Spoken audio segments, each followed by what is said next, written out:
오늘의 주요 뉴스입니다. 코로나19 위중증 환자가 14일째 1000명대를 이어가고 있지만 정부는 감소세로 판단했습니다. 정부는 위중증 환자가 지난주 수요일 1151명을 기록한 뒤 계속 줄고 있다며 감소 추세로 전환됐다고 본다고 밝혔습니다. 방역당국이 오미크론 변이 유행에 대비해 방역 전략을 변형할 필요가 있다고 평가했습니다. 정부는 오미크론 전파력의 강도, 위중증, 치명률 영향 등을 분석해 어떤 전략을 병행할지 확정할 것이라고 밝혔습니다. 방역 패스의 유효 기간이 적용돼 마지막 백신 접종 6개월이 지난 사람은 미접종자처럼 식당이나 카페 이용에 제한을 받습니다. 유효 기간 적용에 따른 혼란을 막기 위해 이번 주는 과태료 없이 계도 기간으로 운영되고 오는 10일부터는 행정 처분이 내려집니다. 이스라엘에서 코로나19 백신 미접종자가 코로나19와 독감 바이러스에 동시에 감염되는 사례가 처음으로 발생했습니다. 이스라엘에서는 최근 독감 환자가 급증해 2,000명에 가까운 이들이 입원하면서 이른바 트윈데믹의 공포가 커지고 있습니다. 영국은 오미크론 변이에 대응해 새해부터 중등학교 교실 내 마스크 착용을 다시 의무화했습니다. 프랑스도 새해부터 6세 이상 어린이에게 실내 마스크 착용을 의무화했습니다.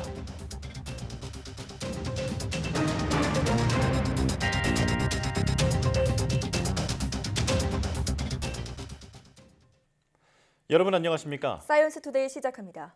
코로나19 위중증 환자가 연일 1000명대를 기록하고 있지만 정부는 감소세로 판단했습니다. 중앙재난안전대책본부는 위중증 환자가 지난주 수요일 1,151명 기록 이후 계속 줄고 있다며 감소 추세로 전환됐다고 본다고 밝혔습니다. 특히 1,000명대 위중증 환자가 유지되고 있지만 실제 신규 위중증 규모는 줄고 있다는 점도 전체적인 감소세를 보여주는 것이라고 설명했습니다. 이 같은 감소세는 영업시간과 사적 모임 제한을 강화한 사회적 거리두기 효과가 본격화한 영향이라고 분석했습니다.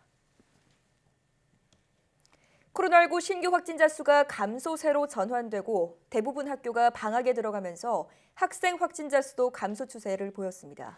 또 오는 3월 청소년 방역 패스 시행을 앞두고 12세에서 17세 학생의 절반 이상이 예방접종을 마친 것으로 나타났습니다. 교육부는 지난달 30일부터 지난 2일까지 나흘간 학생 4,112명이 양성 판정을 받아 하루 평균 487.3명꼴이었다고 밝혔습니다. 학생 확진자는 지난달 9일에서 15일 하루 평균 963.9명으로 최고치를 기록한 이후 감소세를 보이고 있습니다. 이런 가운데 학생 백신 2차 접종률은 50%를 넘었습니다. 지난 1일 0시 기준 12세에서 17세 청소년의 백신 2차 접종률은 50.7%, 1차 접종률은 75%를 기록했습니다. 지난주 코로나19 유행 위험도가 전국과 수도권은 매우 높은 단계를 유지했고 비수도권은 중간으로 평가됐습니다. 중앙방역대책본부는 12월 5주차인 12월 26일부터 1월 1일까지 주간 위험도를 평가한 결과 이같이 나타났다고 밝혔습니다. 전국의 코로나19 위험도는 6주 연속 최고 단계인 매우 높음으로 평가됐고 수도권 위험도도 11월 셋째 주부터 7주 연속 매우 높음을 유지했습니다. 비수도권 위험도는 12월 둘째 주부터 2주 연속 매우 높음이었지만 12월 넷째 주 높음에 이어 5주 차에는 중간으로 2주 연속 한 단계씩 내려갔습니다. 김부겸 국무총리는 새해 첫 코로나19 중앙재난안전대책본부 회의를 주재하면서 오미크론 변이에 대응한 더 빠르고 강한 방역 체계가 필요하다고 말했습니다. 역학조사와 진단검사, 치료 역량의 전면적인 개편과 함께 국민에게는 자율과 책임의 원칙에 따른 방역수칙 준수를 강조했습니다. 모두 발언 내용 들어보겠습니다. 기존 방역 체계를 혁신해야 합니다. 더 빠르고 강해진 방역 체계를 마련해야 할 것입니다. 방역 당국은 기존의 관행과 규정에 얽매이지 말고 새로운 상황에 맞는 방역 전략을 마련해 주십시오. 지난 2년을 되돌아보면 위기가 닥칠 때마다 위대한 우리 국민들께서는 자율적으로 사회적 거리두기를 실천해 주시고 그 힘을 원동력 삼아 그때그때 위기를 극복할 수 있었습니다. 전문가들의 의견을 토대로 사회적 합의를 거쳐 정부가 제시하는 방역 수칙을 자율과 책임 원칙 하에 성숙한 시민의식으로 실천해 주실 것을 다시 한번 간곡히 부탁드립니다. 국내에서도 코로나19 오미크론 변이의 검출률이 지속해서 상승하고 있는 것으로 나타났습니다. 중앙방역대책본부는 지난주인 12월 다섯째 주 국내 오미크론 변이 검출률이 8.8%를 기록해 12월 넷째 주 3.7%에서 2배 이상 증가했다고 밝혔습니다. 방대본은 국내에서 오미크론 변이가 곧 우세종이 될 것으로 예상하고 오미크론 감염이 확산하면 경증과 중증도 확진자가 급증할 수 있다고 평가했습니다.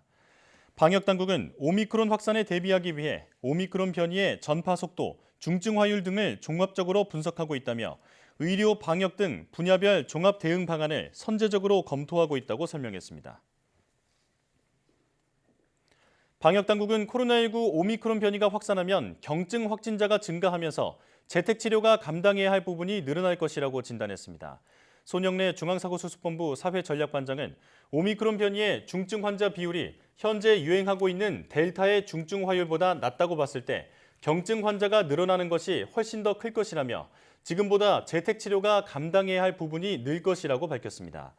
손영래 반장은 감당 가능한 재택치료의 선에 대해서는 숫자를 정해놓기보다 시스템을 어떻게 안정적으로 운영할 것이냐, 현재 의료체계 안에서 재택 환자들을 관리할 방안 등에 대해 집중적으로 고려하고 있다고 답했습니다. 방역당국은 지금 수도권을 기준으로 재택치료가 70% 안팎을 차지하고 있다며 오미크론에 대응하는 과정에서 가장 중점적으로 보강하고 안정화해야 할 게 재택치료라고 보고 있다고 강조했습니다. 방역 패스의 유효기간이 적용되면서 유효기간이 지나고도 3차 접종을 받지 않은 45만 명의 방역 패스가 만료됩니다. 방역 패스의 유효기간은 코로나19 백신 2차 접종 14일 이후부터 180일까지인데 이 기간이 지나면 미접종자처럼 식당이나 카페 이용에 제한을 받게 됩니다. 혼란을 막기 위해 이번 주 한 주는 과태료 없이 계도 기간으로 운영하고 10일부터 위반하면 과태료나 행정처분이 부과됩니다. 이와 함께 사적 모임 인원을 4인으로 제한하고 식당, 카페의 영업시간을 오후 9시까지로 하는 현행 사회적 거리 두기는 오는 16일까지 2주간 연장됩니다. 오미크론 변이가 폭발적으로 퍼지고 있는 미국에서 홑겹 첫 마스크는 사실상 무용지물이라는 지적이 잇따르고 있습니다. 월스트리트 저널이 현지 시각 2일 코로나19 환자와 같은 공간에 있을 때 마스크 종류에 따라 감염 시간이 얼마나 걸리는지 전문가들의 분석 결과를 보도했습니다. 미국 산업위생 전문가 협의회의 분석에 따르면 감염자와 비감염자가 한 공간에 마스크를 쓰지 않고 있을 때는 바이러스가 비감염자에게 옮겨가는데 15분밖에 걸리지 않습니다. 또 둘 다 첫 마스크를 썼다면 시간은 12분 정도만 늘어나 27분 소요되는 것으로 나타났습니다. 하지만 전파자와 비감염자 모두 N95 마스크를 쓴다면 25시간으로 늘어나고 특히 둘 다 마스크를 꼭 맞게 착용해 통과율을 1%로 봉쇄하면 무려 2,500시간으로 늘어나는 것으로 조사됐습니다. 미국 직업안전위생국이 인증한 N95 마스크는 우리나라의 KF94 등급에 해당합니다. 수출 증가율이 올해는 주춤할 것이란 전망이 잇따라 나왔습니다. 전국경제인연합회 산하 한국경제연구원은 매출액 상위 1,000개 기업 중 150곳을 대상으로 조사한 결과 올해 수출은 작년 대비 3.2% 증가할 것으로 전망됐다고 밝혔습니다. 지난해 1월부터 11월까지 수출 증가율은 26.6%에 달했습니다. 중소벤처기업연구원도 올해 국내 경제 성장률이 2.9%에 그칠 것이란 전망과 함께 중소기업 수출 증가도 지난해 16.3%에서 올해 4.3%로 대폭 낮아질 것으로 예상했습니다. 이 밖에 한국은행과 한국개발연구원 KDI도 수출 증가율을 각각 1.1%, 4.7%로 전망했다고 한경연은 밝혔습니다. 삼성전자는 이번 주 미국 라스베이거스에서 열리는 세계 최대 전자 IT 전시회인 CES 2022에서 올해 출시할 모니터 신제품을 대거 공개한다고 밝혔습니다. 여기에는 32인치 크기의 4K 해상도를 갖춘 게이밍 모니터와 전용 카메라를 탑재한 스마트 모니터 등이 포함됐습니다. 삼성전자는 이번 CES에서 선보이는 모니터 신제품들을 올해 상반기에 국내를 포함한 전 세계 시장에 출시할 예정입니다.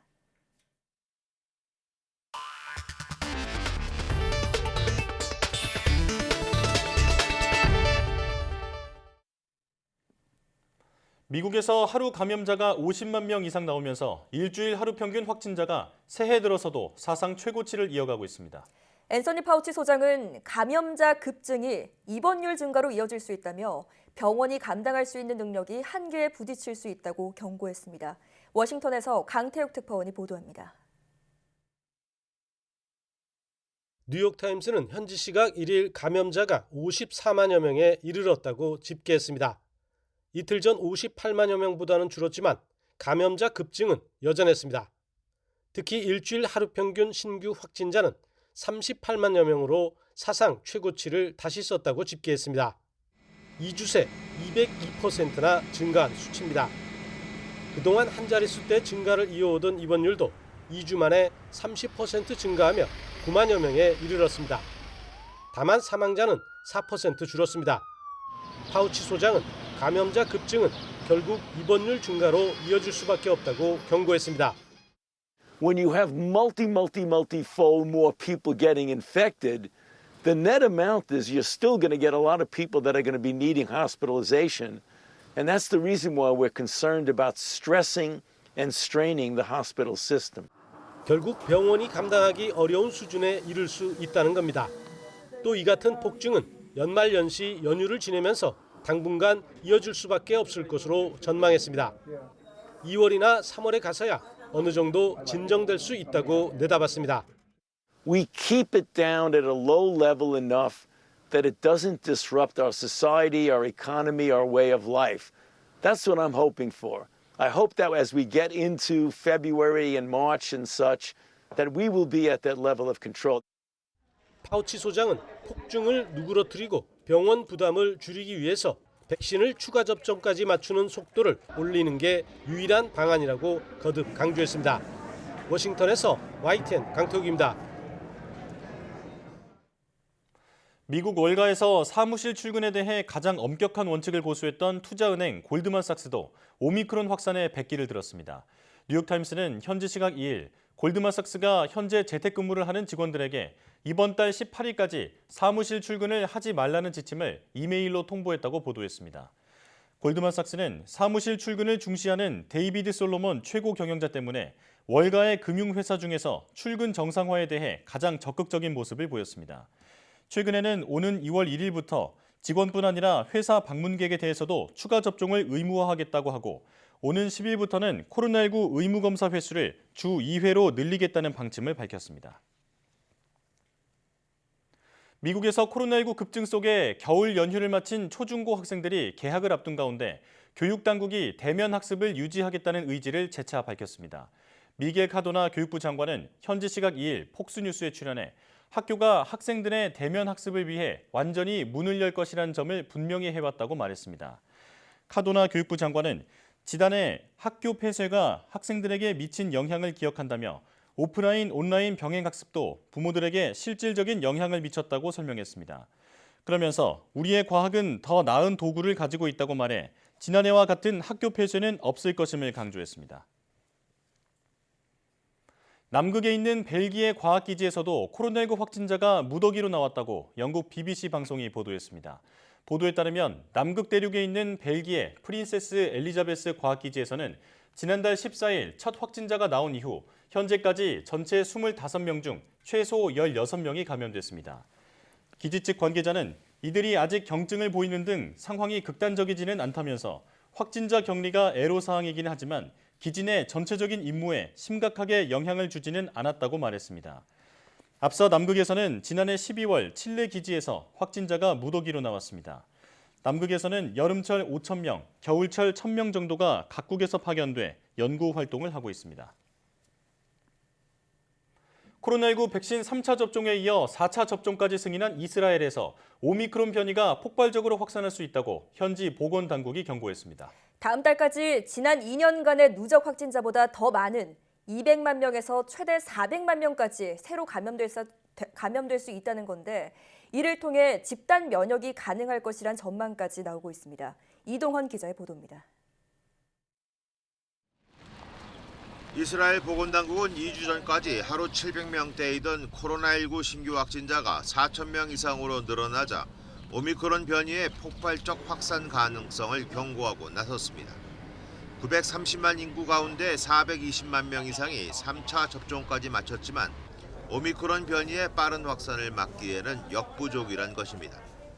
오미크론 변이가 수그러질 다음 달 말까지 200만 명에서 최대 400만 명이 새로 감염될 것으로 예측했습니다. 지난 2년간 누적 확진자 130만 명보다 훨씬 많은 숫자입니다.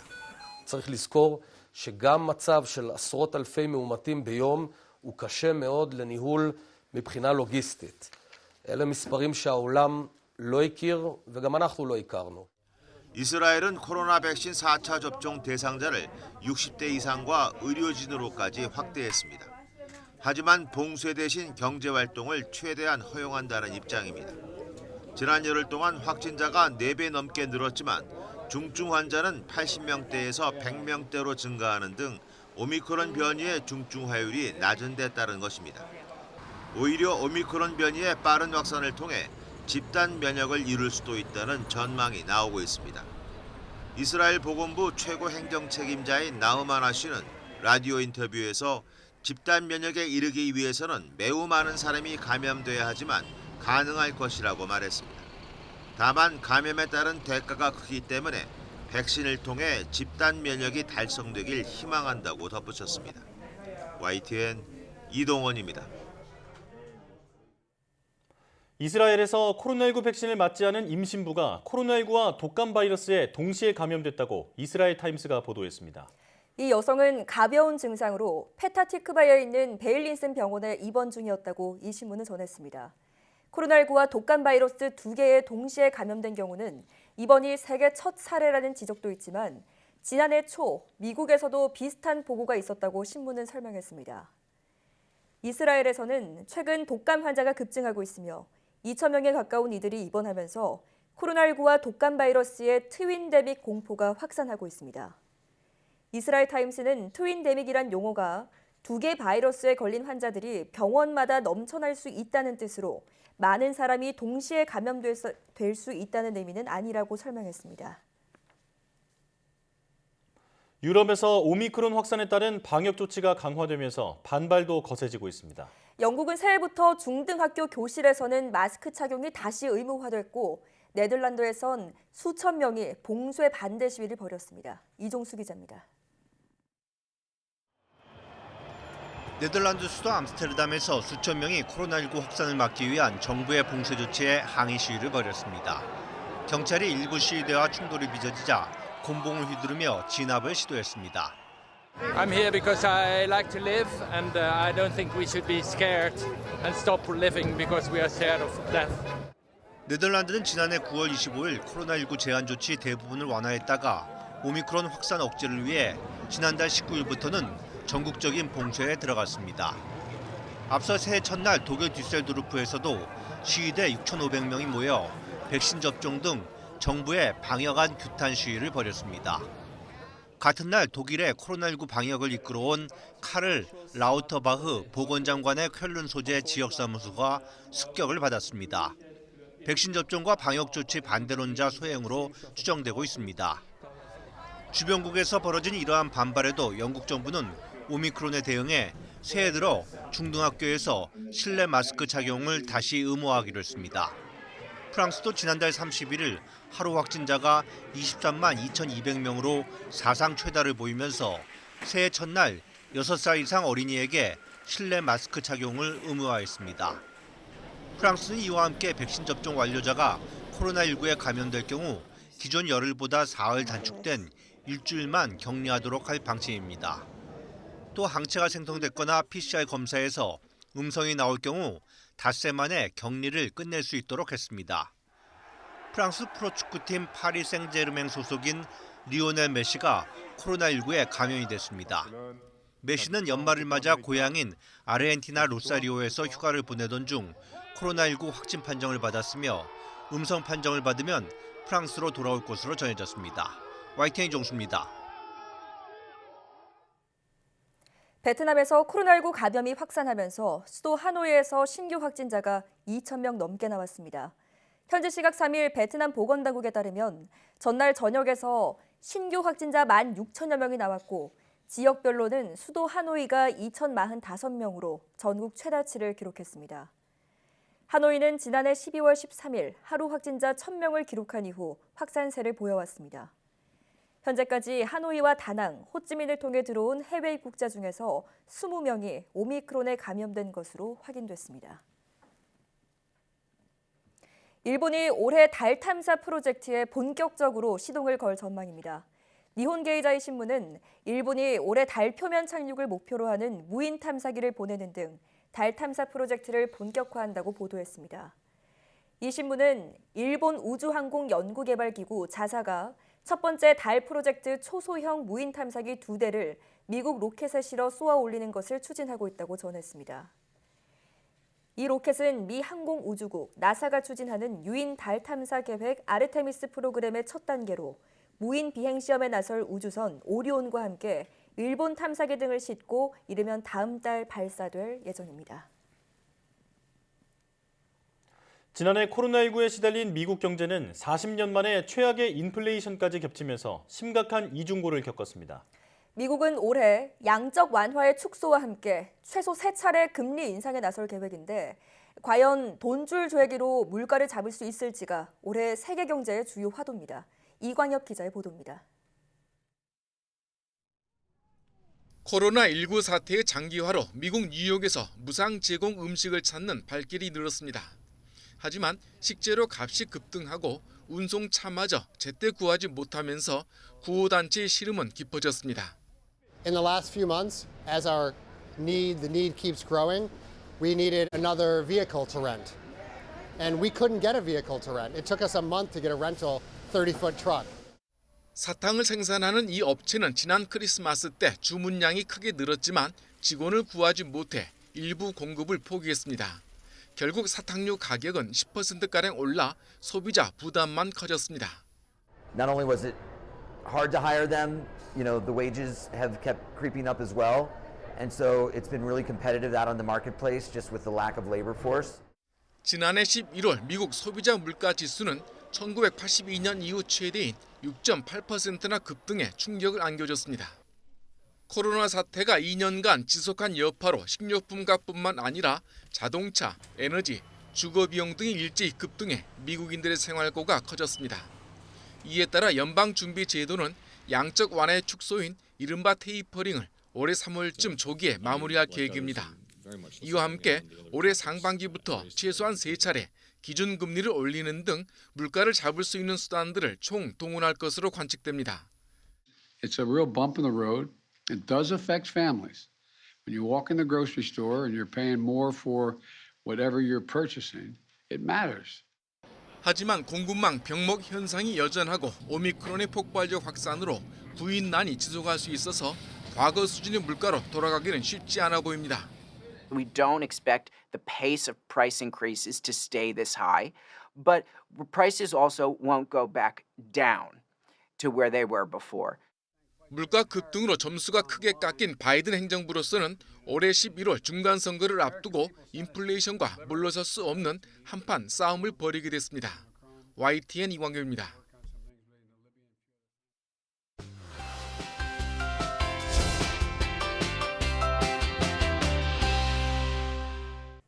나이가 많은 노령견이 언제부터인가 경계심과 공격성을 드러낸다면 어떤 원인으로 인한 정신적 트라우마를 앓고 있을 가능성이 크다고 하는데요.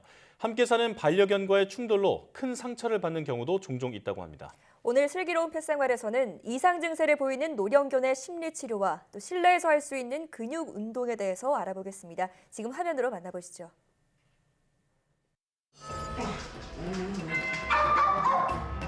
평소 늘 예민하다는 노령견 보롱이.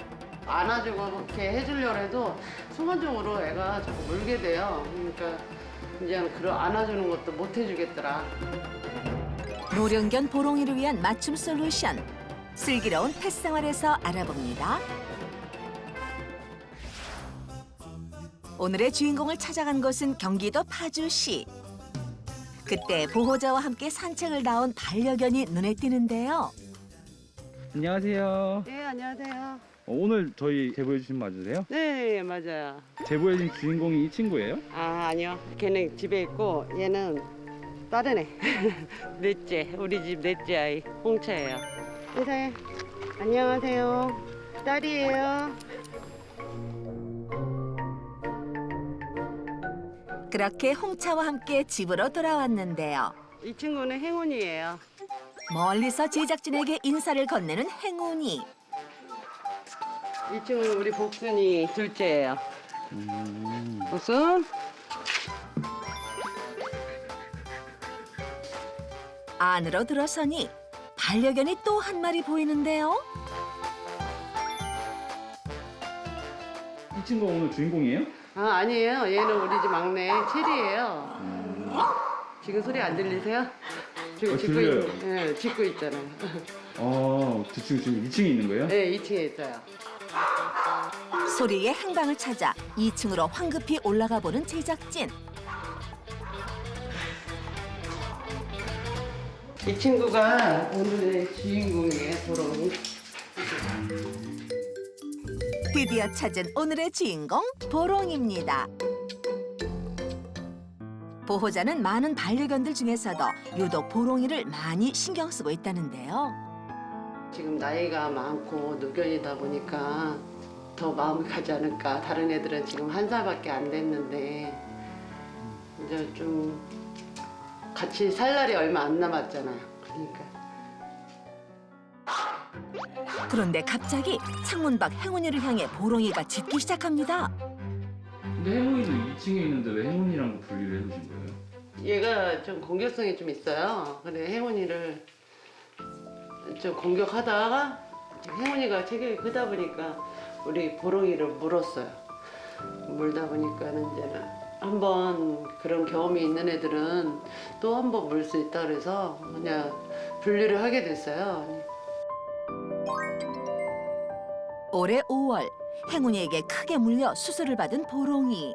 하마터면 목숨이 위험할 뻔한 아찔한 상황이었는데요. 너무 짖어서. 그렇다면 보롱이의 이러한 경계심과 짖음은 언제부터 시작된 거예요? 그냥 아무 문제 없이 살다가 언제부턴가 얘가 이제는 짖기 시작하면서 다른 강아지를 경계를 하는데 어린 시절부터 늘 온순했던 보롱이. 하지만 약 2년 전부터 보롱이의 짖음과 경계심은 점점 심해지고 있다고 합니다. 그날 오후 뭔가를 바쁘게 준비하는 보호자. 보롱이가 나이가 많아서요. 이가 많이 약하거든요. 이렇게 이 때문에 사료를 많이 못 먹으니까 특식으로 만들고 있어요. 보롱아 밥 먹자. 아이고 신나다. 2층까지 손수 음식을 배달해주는 건 물론 먹는 모습까지 가만히 지켜보는 보호자. 이렇게 알뜰살뜰 보롱이를 챙기는 데는 다 이유가 있다는데요. 보롱이가 2층이 좀 자기 방이라고 생각하나 봐요. 그러니까 저하고 있다가도 슬그머니 자기 2층으로 이렇게 올라와서 이렇게 있어갖고 밥은 웬만하면 2층에 사료를 놔줘요.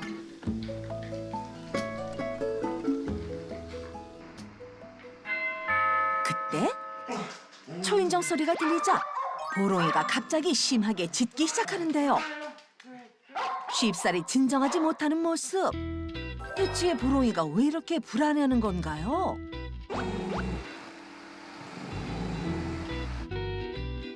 일 년 전에 아는 지인분이 오셨는데 잘 있다가 좀 약간 말다툼이 있었어요. 근데 그 말다툼이 그분이 좀 목소리가 좀 크다 보니까 좀 언성이 되게 높아졌었거든요. 그 후부터 애가 불안해하는 것 같아요. 그러니까 누가 가까이 와도 불안해하고 이제는 저한테도 이렇게 제가 만지는 것도 안아주고 이렇게 해주려고 해도 순간적으로 애가 자꾸 물게 돼요. 그러니까 이제는 안아주는 것도 못 해주겠더라 그런 생각도 들어요. 그러니까 지금 같이 있어도 약간 떨어져서 있는 시기거든요. 급격히 예민해진 보롱이로 인해 보호자와 보롱이 사이에도 거리가 생겼다는데요. 이런 보롱이의 모습을 볼 때마다 보호자의 마음도 편치 않다고 합니다. 편하게 자. 아, 보롱이. 보롱이의 기분 전환을 위해 테라스로 함께 나온 보호자. 보롱이의 기분도 금세 좋아진 것 같은데요. 보령이는 노견이라 산책을 무리하게는 못 시켜요. 그냥 간단하게 발코니에서 그냥 걷고 바람이나 세게 해줘요. 노령견 보롱이를 위해 평소 많은 노력을 하고 있다는 보호자. 하지만 보롱이의 예민도와 불안함은 전혀 나아질 기세가 보이질 않는다네요. 보롱이의 남은 견생을 위해서라도 솔루션이 시급한 상황. 보롱이가 지금 노견이다 보니까요. 좀 힘도 없어지고 살도 많이 근육이 또 없는 것 같고 옛날에 비해서 처음에 왔을 때보다 많이 근육도 없어지고 잠도 많이 자고 그래서 보롱이를 위해서 어떻게 해줘야 될지 몰라서 그 방법을 알고 싶어요. 늘 예민하고 불안해하는 노령견 보롱이. 과연 그 이유는 무엇일까요? 보롱이를 구원해줄 그분이 왔습니다. 안녕하세요. 안녕하세요. 홍차체리. 자, 일단 제가 먼저 한번 쓱 들어볼게요. 네. 가장 먼저 반려견들의 생활 환경부터 하나하나 체크해 보는데요.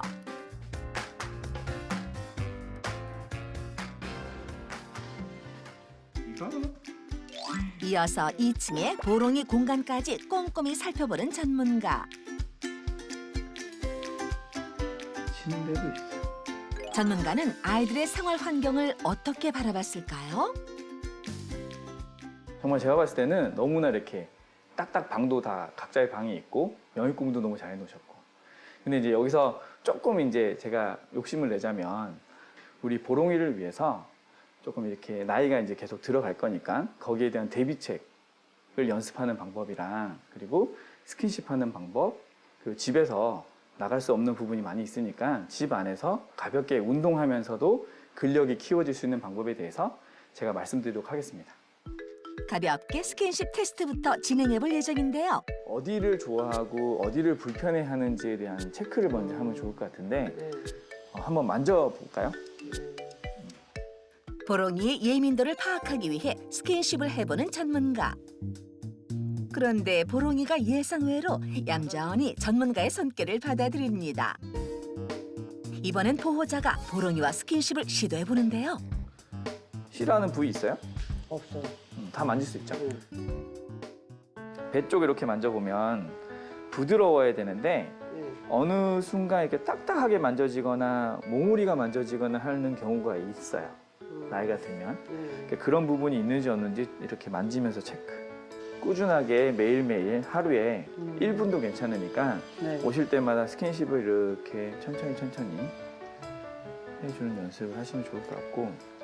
자, 그리고 이 옷은 이제 불안도가 높은 아이들에게 좀 효과적이라는 연구가 있어요. 이렇게 아무것도 뭔가 몸에 붙어 있지 않고 신경 쓸 게 없을 때는 자꾸 이제 예민하게 밖에 나는 소리라든지 뭐 천둥 소리나 이런 것들이 보이는데 그 부분을 시선을 돌려주는 거예요. 옷을 입힘으로 해서 조금 이제 옷에 신경 쓸 수 있게. 이렇게 옷 입는 연습은 지금 이렇게 해놓으면 굉장히 도움이 되는데 시간이 지나서 나중에 거동이 불편하거나 했을 때 이 연습을 어차피 해야 되는 거예요. 근데 그때 하게 되면은 스트레스 받는 상황에서 자기 몸을 만지는 거기 때문에 2배, 3배로 공격하는 애들이 많아져요. 그래서 이거를 이제 미리 연습하자고 하는 거니까 시간을 내셔가지고 천천히. 보롱이의 표정도 아까보다 한결 편안해 보이죠? 또한 평소 보롱이는 2층 실내에서 생활하며 엎드려 지내는 시간이 많았는데요. 활동량이 부족한 보롱이에게 딱 맞는 솔루션이 있답니다. 이제 나이가 들면은 거동이 불편해지는 할 때 근육의 움직임이라든지 이런 걸 좀 잘할 수 있게 관절이라든지 잘 쓸 수 있게 이제 움직여주는 연습 방법이 있거든요. 그런 방법을 이제 한번 배워볼 거고 또 하나는 집에서 뭐 이렇게 이제 뭐 매트라든지 책을 활용해서 이렇게 이제 스쿼트를 한다든지 하는 강아지 운동법이 있어요. 그 2가지 한번 배워볼 건데 또 항상 한쪽 손은 지금처럼 가슴 쪽을 이렇게 받치고 계셔야 돼요. 이렇게 쭉 펴서 봐주고 계시고, 맞아요. 지금 느낌. 그 상태에서 이 뼈를 내가 꾹 잡으면 이렇게 펴져요. 느낌 오시죠? 네. 그렇게 이제 한번 쭉 폈다가 다시 내리고. 됐으니까 그렇게 쭉 피는 연습. 자, 그다음에 얼굴 한번 해볼 건데, 왼쪽, 오른쪽 이제 근력이 어느 정도 이제 빠지고 있는지도 알 수 있고, 그리고 이제 스트레칭하면서 이제 건강 상태 체크할 수 있으니까 이 부분 이제 해주시면 좋고요. 평소 움직임이 적은 보롱이를 위해 틈틈이 스트레칭을 해주는 건데요. 얼굴을 비롯한 다리 근육을 쭉쭉 늘려주는 게 포인트랍니다. 보롱이의 오랜 피로도 조금은 풀린 것 같죠? 그리고 이제 집에서 운동하는 법을 좀 알려드릴 건데, 좀 두꺼운 책 이런 게 있을까요? 책 없으면은 우리 요거 식기도 괜찮을 것 같은데. 이게 이렇게. 이번엔 집안의 물건을 활용한 반려견 피트니스를 해볼 차례인데요. 이건 어떻게 하는 운동이에요? 집에 지금 우리가 책이 없어서 요 나무를 선택했는데, 보통은 이제 집에 책 있으면 책을 간단하게 한 두세 권 쌓아도 돼요. 처음에는 낮게 시작해서 점점 높아지면은 다리에 힘이 들어가는 게 이제 강해질 거거든요. 그렇게 해서 단계를 올려나간다고 생각하시면 돼요. 간식으로 반려견의 시선을 끌어 물체의 앞다리를 올리게 하는 건데요. 이때 앞다리를 올리면 자연스럽게 뒷다리 근육에 힘이 들어가 근육이 강화될 수 있다고 합니다. 지금처럼만 이렇게 힘을 줄 수 있는 연습만 해도 근육이 계속 빠지는 걸 막을 수가 있어요. 예상외로 보롱이도 흥미를 갖고 계속해서 운동을 하기 시작하는데요. 이대로만 매일 반복한다면 보롱이도 더욱 건강해질 것 같죠? 그렇죠. 그렇다면 오늘 배워본 노령견을 위한 솔루션 다시 복습해볼까요? 예민해지고 혼자 있길 좋아하는 노령견을 위해 틈틈이 해주는 스트레칭이 꼭 필요하다고 하고요. 간단한 운동을 통해 근육을 강화시켜주는 것 또한 중요하다는 사실 꼭 기억해야겠죠? 오늘 배운 훈련을 열심히 해서 보롱이 남은 견생을 다이런 아이들과 함께 오래오래 행복하게 살게요. 감사합니다. 늘 예민하고 불안해하던 노령견 보롱이. 앞으로 남은 견생은 행복하고 편안하게 지내길 바랄게.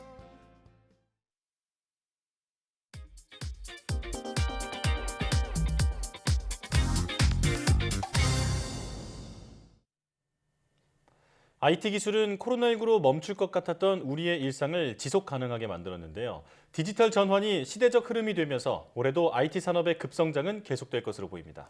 오늘은 새해를 맞아 2022년 IT 산업을 전망해보는 시간을 가져볼까 합니다. 오늘도 IT 칼럼니스트 이효은 씨와 함께하겠습니다. 어서 오십시오. 안녕하세요. 네, 안녕하십니까. 자, IT 기기 하면 역시 스마트폰을 빼놓을 수가 없는데 네. 작년에 폴더블 스마트폰이 굉장히 인기를 끌었잖아요. 그렇죠. 올해는 어떨까요? 이 시장조사 기관 카운터포인트 리서치에서 내놓은 보고서가 있는데요. 2022년 이 폴더블 스마트폰이 약 1,500만 대 정도 팔릴 거라고 예상을 했습니다. 네. 2020년이 280만 대, 2021년이 800만 대 정도였으니까 시장이 좀 굉장히 빠르게 성장하고 있는 셈이죠. 네. 물론 이 판매 대수만 놓고 보면 크다고 말할 수는 없습니다. 이 매년 팔리는 스마트폰이 약 14억 대에서 15억 대 정도 되거든요. 근데 여기서 폴더블 스마트폰이 차지하는 비중은 1% 정도밖에 안 됩니다. 예. 다만 성장 속도가 굉장히 빠르고요. 또 대당 가격이 매우 비싼 제품이라는 걸 감안하셔야 할 것 같습니다. 원래 2021년 같은 경우에도 2020년의 2배, 그러니까 한 560만 대 정도 팔릴 거라고 예상을 했었는데 800만 대가 팔린 거거든요. 예. 네. 이런 상황에 가격만 좀 저렴해지면 금방 이 폴더블 스마트폰 시대가 올지도 모르겠습니다. 그렇군요. 예. 정말로 실제로 이제 지난번 방송 때 스마트폰 시장을 전망을 하시면서 예. 내년에는 정말 많은 폴더블 폰이 팔릴 것이다 이렇게 전망을 하셨는데요. 지금 스마트폰 제조사들의 움직임이 어떻습니까? 벌써 좀 여러 폴더블 스마트폰이 예. 출시가 있는데요. 올해 스마트폰 시장에서는 정말 많은 폴더블 스마트폰을 볼 수가 있을 것 같습니다. 예. 이 갤럭시 Z 플립 3가 인기를 끌면서 예상대로 중국 스마트폰 업체에서도 속속 새로운 폴더블 스마트폰을 내놓겠다고 발표를 했습니다. 예. 화웨이에선 P50 포켓이라는 제품을 내놓을 예정인데요. Z 플립 디자인의 동그란 외조 보조 디스플레이를 탑재한 제품이고요. 또 중국 스마트폰 회사인 오포에서도 파인드 N이란 이 Z 폴드를 닮은 제품을 공개를 했습니다. 접었을 때는 18:9, 폈을 때는 정사각형에 가까운 화면 비율을 가지고 있는 그런 제품입니다. 네. 또 2019년에 이 플립형 폴더블 스마트폰 레이저 5G를 선보였던 모토로라에서도 신형 폴더블 스마트폰 레이저 3를 공개할 예정이 있고요. 그 밖에도 더 많은 폴더블 스마트폰이 나올 가능성이 큽니다. 그렇군요. 네. 앞으로는 접는 게 더 일반적인데 그런 시대가 올 수도 있겠다 네. 이런 생각이 드는데요. 자, 그런데 작년에 이어서 올해도 마찬가지로 반도체 부품 공급이 원활하지 않을 것이다라는 네. 전망이 나오고 있습니다. 자, PC나 가전제품 시장 전망은 어떻습니까? 안 그래도 그것 때문에 올해 PC나 가전제품 시장은 이 한꺼풀 성장세가 꺾일 거란 이야기가 좀 많습니다. 예. 이 내년대로 되돌아간다라고 보시면 됩니다. 예. 코로나19로 인한 특수가 이제 진정되는 거죠. 계속 이 코로나19 팬데믹이 끝나지 않아도 이미 필요한 기기를 다 갖췄으니까요. 예. 게다가 반도체 부품 수급이 어려워지면서 이 가격이 올라가고 있거든요. 또 PC나 전자기기, 스마트폰 가격도 오를 수밖에 없는 그런 상황이 됐습니다. 예. 근데 가격이 올라가면 소비는 더 줄어들 수밖에 없는 거죠. 이제부터 다시 이 팔리는 제품만 팔리는 상황이 되지 않을까 생각을 합니다. 예. 네. 뭐 코로나19로 어려움을 겪은 분야도 있지만 예. 또 가상현실처럼 큰 수혜를 본 분야들도 많잖아요. 이 메타버스를 활용하려는 움직임은 올해도 계속되겠죠? 그렇죠. 작년 한 해는 이 메타버스 얘기가 정말로 많았는데요. 네. 저는 이걸 하이브리드, 그러니까 온라인과 오프라인을 좀 자유자재로 오갈 수 있는 커뮤니케이션 서비스라고 생각을 합니다. 네. 2022년에는 기존 화상회의나 원격 학습의 문제점을 보완할 수 있는 좀 다양한 하이브리드 커뮤니케이션 서비스를 만날 수 있지 않을까 싶은데요. 예. 벌써 이 동물 아바타로 회의하는 가상회의 플랫폼 스키트시나 아니면 8비트 게임을 담는 이 게더타운 같은 서비스가 출시가 됐습니다. 원격 학습 플랫폼도 마찬가지인데요. 온 오프라인을 융합한 하이브리드 학습 플랫폼이나 온라인 실시간 교육 또는 이제 또래끼리 모이는 스터디를 중심으로 계속 서비스가 등장하고 있습니다. 네. 자, 그런데 앞으로 이렇게 메타버스 서비스가 유행하면 이제 관련 기기도 많이 팔릴 것 같은데 아직까지는 좀 잠잠했단 말이죠. 이 네. VR 기기 시장은 어떻습니까? 실제로 메타에서 만드는 오큘러스 캐스트 2라는 이제 VR 헤드셋이 있거든요. 네. 근데 이 헤드셋이 2020년 10월 출시 이후 작년 11월까지 약 1천만 대를 팔았습니다. 네. 거기에 올해 애플에서도 애플 글래스라고 불리는 새로운 VR 또는 이 AR 글래스를 내놓는다는 소문이 끊이지 않고 있고요. 예. 또 HTC, 소니, MS, 매직 리프 등에서도 최근 새로운 기기를 내놨거나 내놓을 예정에 있습니다. 예. 아무래도 다시 한번 관심을 받을 때가 온 것 같은데요. 다만 그렇다고 해서 올해부터 모든 사람이 이 VR 헤드셋을 쓰고 가상현실 세계로 뛰어들 거다라는 말은 아닙니다. 아, 네. 이 지금 나오고 있는 제품들은 참 좋은 제품이긴 한데요. 이 전에 나온 제품과 비교해서 그렇지 객관적으로 쓰기 편한 제품 아닙니다. 네. 차라리 이 큰 모니터를 쓰는 게 필요가 훨씬 덜하거든요. 다만 전문적인 기술 훈련이나 재난 훈련, VR 게임 또는 이 대형 모니터를 대체한 용도로 쓰일 거라고 생각합니다. 어쨌든 중요한 건 이제 온라인을 오프라인보다 우선시하거나 최소한 동급으로 놓고 생각해야 한다는 겁니다. 또 그렇게 생각을 바꾸면 앞으로 더 많은 기기와 서비스가 만들어질 겁니다. 네. 자, 코로나19로 또 비대면이 일상화되면서 사람을 도와주는 똑똑한 인공지능 로봇에 대한 관심이 많아지고 있는데요. 로봇 산업 전망 어떻습니까? 이 코로나19로 인해서 서비스 로봇이 정말 많은 관심을 네. 받은 건 다들 아실 겁니다. 다만 아직 시장이 열렸다고 보기에는 조금 어려운데요. 이 드론 배송이나 배달 로봇, 서빙 로봇 등 어느 정도 알려진 서비스 로봇은 아직 성과를 올리지 못했습니다. 예. 또 올해도 큰 성과를 올리긴 어렵다라고 생각을 하고 있고요. 열심히 그냥 개발을 하고 있다 이렇게 생각해 주시면 고맙겠습니다. 네. 다만 수술 로봇이나 로봇 청소기처럼 기존에 쓰이던 로봇을 개량한 제품이나 아니면 사밍 로봇은 예전보다 훨씬 잘 팔리고 있는 그런 상황입니다. 네. 개인적으로 평가하기엔 아직 이 서비스 부분을 자동화하기엔 기술이 좀 모자란다라고 볼 수도 있는데요. 사실 이 가격 문제가 가장 큽니다. 원래 이런 소비자 기술이 확산하는 흐름이 그런데요. 먼저 B2B나 B2G 사업에 적용하면서 시장 규모를 키우고 그래서 이 규모의 경제가 완성되면서 적당히 값이 싸질 때 소비자에게도 팔리거든요. 네. 그래서 뭐 때론 기업이나 정부에서 인위적으로 보조금을 줘가면서 제품을 보급하는 거고요. 대신에 자판기나 무인 계산대 기술을 이용한 무인 가게는 지금도 많이 생기고 있습니다. 예. 기존 코인 세탁방이나 코인 노래방을 비롯해가지고 무인 독서실, 무인 카페, 무인 아이스크림 가게, 무인 밀키트 가게 등이 지금 속속 생기고 있어요. 네. 이런 무인화 점포들이 의외로 뭔가 멋들어진 새로운 기술이 없어도 충분히 가능했던 거죠. 네. 자, 이렇게 IT 산업의 영향력이 커지면서 세계 곳곳에서 지금 기술 기업들의 독주를 막기 위한 규제 법안도 지금 생기고 있거든요. 네. 올해도 이런 움직임이 계속 되겠죠? 그렇죠. 이런 것들을 테크래시라고 부르는데요. 네. 기술 기업에 대한 규제 역시 올해 좀 더 세질 것 같습니다. 예. 아무래도 기술 기업이 커진 만큼 그에 걸맞는 책임감을 요구하고 있기 때문입니다. 미중 갈등으로 인해 양국 간 서로 이제 규제를 하는 것도 있을 거고요. 또 보안 쪽으로도 여러 가지 문제가 생기지 않을까 보고 있는데요. 최근에 터진 로그4j 같은 좀 기술적 거점 문제도 있고 또 랜섬웨어 공격이 완전히 디지털 범죄자들의 주요 수입원, 주요 사업이 된 상태라서 올해도 변함없이 극심한 공격을 퍼부을 것으로 보이기 때문입니다. 네. 특히 최근에는 많은 서비스가 이 클라우드 서비스로 옮겨가고 있거든요.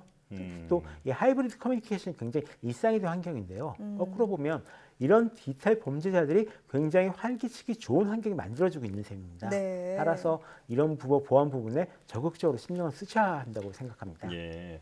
자, IT 관련 보안이나 규제는 강해질 것으로 본다. 네, 이렇게 전망을 해주셨는데요. 자, 이 밖에도 올해 IT 산업에서 그 산업계에서 펼쳐질 다양한 이벤트들이 있다고 들었습니다. 네, 어떤 건지 소개해 주시죠. 많이 있는데요. 네. 가까이 당장 CES 있을 거고요. 또 먼저 오는 9월 그 항저우 아시안 게임에서 정식으로 e스포츠 종목 경기가 진행됩니다. 네. 이 정식 종목으로 치러지는 만큼 아시아 지역 e스포츠에 어떻게 활기를 불러 넣을지 주목을 하고 있고요. 또 올해가 이동통신 가입자 절반이 5G 가입자가 되는 해입니다. 이제 가입자는 충분히 받았으니까 그에 맞는 좀 실력을 보여줘야 될 텐데요. 어떻게 보여줄지 좀 두고 보고 있습니다. 또 마지막으로 적에도 인공위성 인터넷을 비롯해 이 6G라고 불리우는 차세대 네트워크망을 위한 준비도 계속될 예정입니다. 네. 여기까지 듣겠습니다. 지금까지 IT 칼럼니스트 이효은 씨와 함께 2022년 IT 산업의 전망을 짚어봤습니다. 오늘 말씀 잘 들었습니다.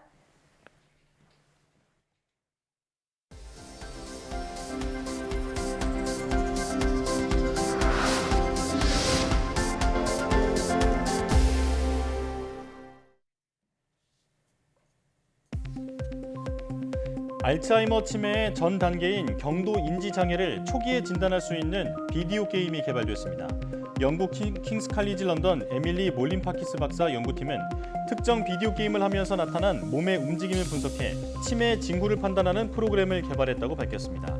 이 프로그램에는 간단한 게임들이 들어있어 사용자가 스마트폰이나 컴퓨터로 게임을 하면 움직임과 말, 행동 등 3가지를 모니터한 뒤 치매 초기에 나타나는 특징과 비교해 분석합니다.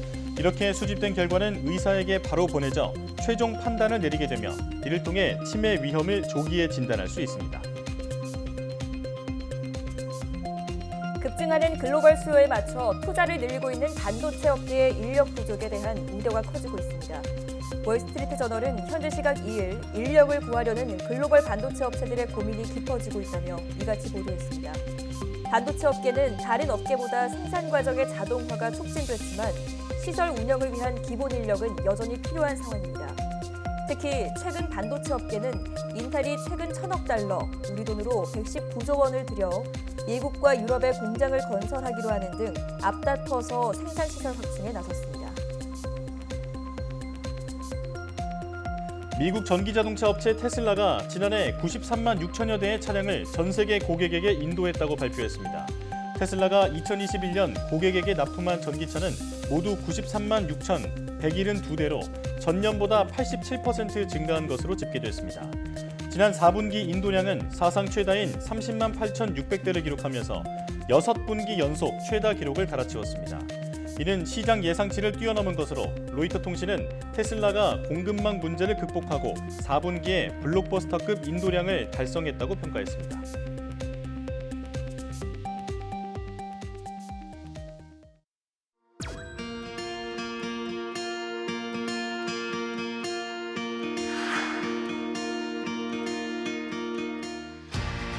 기술들이 논문과 특허의 틀 안에 갇혀 있으면 저는 아무 의미가 없다고 생각합니다.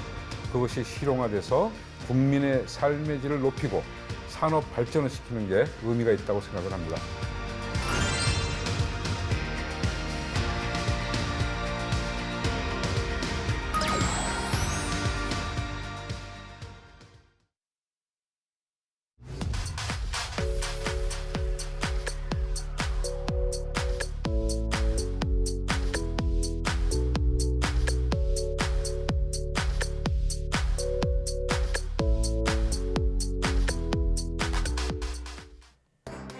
대한민국 과학자의 삶과 성과를 조명하는 YTN 사이언스 휴먼 다큐 브라보 K 사이언티스트가 새해를 맞아 국내 과학기술 관련 기관장을 만나보는 특집을 마련했습니다.